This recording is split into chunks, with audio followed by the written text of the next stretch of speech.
Somewhere I Belong, Chapter 11, Part 2. Yeah, it is. Hey, listen, I'm gonna give Twilight and Lyra a lesson on humans at the library. You want in? The mayor smiled and gave him a nod. Isaac smiled and made his way back to the library with the yellow mare following close behind. As they walked back, Isaac noticed that the mare was looking at him with a bright blush on her face. Isaac opened the door to the library to see Lyra, Twilight, Vinyl, and the other 4 mares waiting for them on the couch. Oh good, you're back, Twilight said as she grabbed a notebook and a quill. I was going to ask if you minded Fluttershy joining in, but I guess we're past that point, he said as he sat down. When did you get back, Vinyl? Just got in this morning, the mare said as she sipped an energy drink. Isaac nodded and turned his attention to the group. So what did you want to know? Everything, Lyra answered. Well, that sure narrows things down, he said in a sarcastic tone. Let me just get my thoughts together, he said as he let out a sigh. Okay. Granted, I don't know everything about humanity, but I'll give it a shot. He got to his feet and cracked his back. Are we sitting comfortably? The mares shifted slightly in their seats and nodded. Isaac started his lesson with a brief explanation of dinosaurs and the cavemen. Fluttershy raised a hand. Yes? What did they look like? She asked in a timid tone. Massive lizard-like creatures. Hang on, I think I have a video of them, he said as he pulled out his pea pod and scrolled through the menu and selected his movie folder.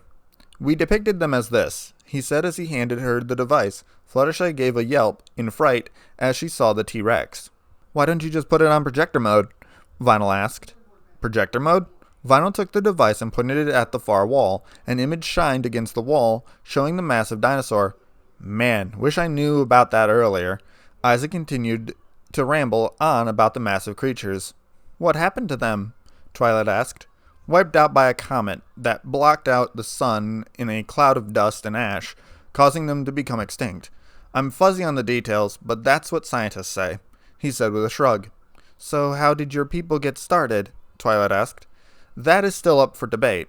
There are theories that an all-powerful being created us, or that we evolved from apes. The mares looked at him in confusion.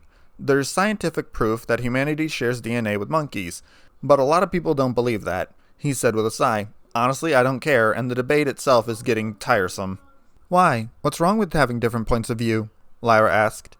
Nothing at all, but humanity has had enough bloodshed over this argument, he said as he let out a sigh. Countless wars have been fought over this topic, and it's getting old. Wars? Lyra asked. Yeah. Religion, although it inspires hope, it's also a cause of great violence and despair. I'm not following. Let's say that you like ice cream, while Twilight prefers cake. There's nothing wrong with that. But you insist that Twilight is wrong, and you're constantly trying to change her mind, he said with a sigh. Eventually, Twilight gets angry enough and tells you off. You become angry with her, and you stop being friends. Soon the rest of the cake eaters band together and decide to take their cake-loving global, and decide that anyone who doesn't like cake is a deviant and should be punished. That's insane, Twilight yelled. That's escalation, and it's happened countless times in my people's past. We've gotten much better at accepting each other, but we still have a long way to go, he said as he sat back in a chair.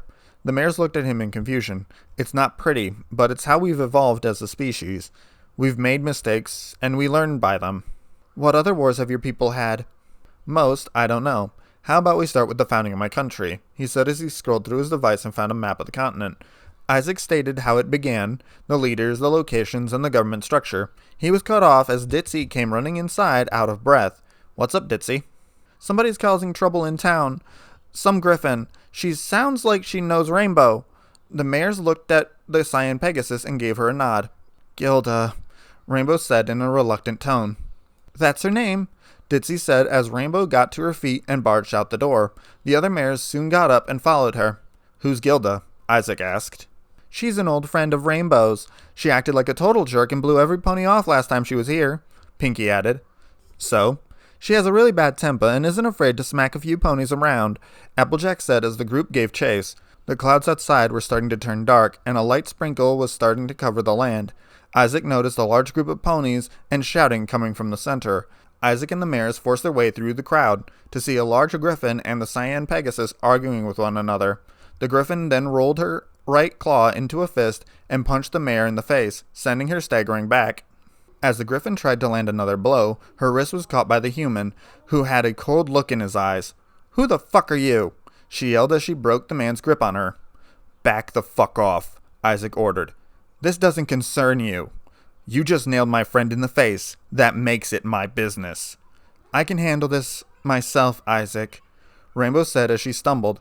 Pinky walked over to her and pulled her off to the side. "I'm giving you one chance to walk away," Isaac said as he stared at the griffin, who easily stood a foot above him.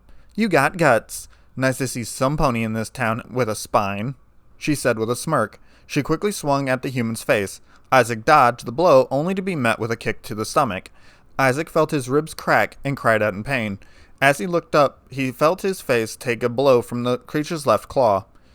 Isaac felt his face swell up, and his left eye swelled shut.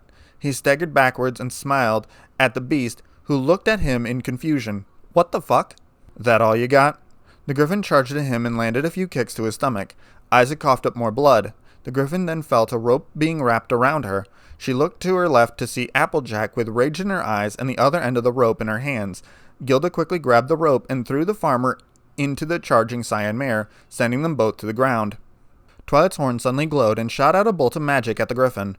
Gilda dodged it, and the bolt, which connected with the human, sent him to the ground. Twilight immediately stopped her barrage and was met with a quick jab to the face from the feathered being. The beast was then shot off the mare by an invisible force. She looked in surprise as she saw the human get to his feet.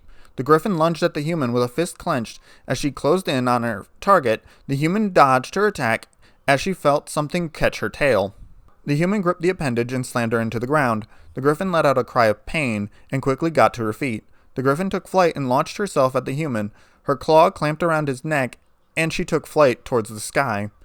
"You may know how to fight. Let's see if you can fly," she said as she let go of the man. Isaac felt the familiar sensation of falling as the clouds passed around him. He felt himself collide with the hard earth and darkness take hold of his body. The griffin landed next to the human and smirked. The group of mares got to their feet and charged at the feathered beast. Gilda turned around to face her attackers, only to see the looks of shock and fear strewn across their faces. The griffin turned around to see the heavily bleeding human on his feet, and looking at her with a malicious grin strewn across his face. "Now this is where the fun begins," Isaac said in a dark tone. He slapped the griffin with the back of his hand, sending her crashing against the building's outside wall. Isaac quickly grabbed her throat and lifted her off the ground, above him, still holding the smile. The light drizzle had turned into a downpour, which was making the blood from the human and griffin run down their bodies. He started to squeeze and felt the mare claw at his arm. Isaac felt the pain and immediately let go. The griffin jumped behind him and brought her arm around his neck. Isaac still held the smile on his face. The human opened his mouth and bit down on the beast's arm. Isaac felt his mouth fill with blood as the griffin cried in pain and let the human go. She felt a fist collide with her face. Gilda felt the force break her beak and instantly slumped to the ground in pain. Isaac walked over to the griffin's damaged body and smirked. He raised his right hand, which lifted the griffin off the ground by an invisible force. Isaac stuck out his thumb and index finger in a squeezing motion. The griffin felt her windpipe being crushed by the unseen force. "Mercy," she choked out. "Sorry, didn't catch that. Cat got your tongue," he said as his grip tightened. "Mercy, please," she yelled. Isaac dropped his arm, and the griffin fell and started to breathe heavily. Isaac grabbed the feathers on top of her head and picked her up so their eyes met. "Pull anything like this again, and I'll send you home in a coffin." Gilda nodded as she looked at him in fear. Isaac let go and dropped the griffin on the ground again. As he started to walk away, he looked at the mares, who had tears in their eyes. As he took a step forward, the group cringed back, and Twilight's horn flared. Just stay back." Isaac looked at her in surprise and took another step forward. Twilight acted on instinct and fired a bolt from her horn. Isaac raised his arms and felt the bolt knock him on the ground. The human looked at the mares, who had fear in their eyes. Isaac quickly got to his feet and wiped the blood from his mouth. Twilight looked closely and saw that his injuries were healing themselves. Just go away!" Twilight yelled in fear. The words tore at Isaac's heart, and he got into a squatting position. He launched himself over the group of mares and landed behind them. He turned back and looked at them one more time before running off. Isaac quickly made his way into the library to retrieve his knife and his jacket.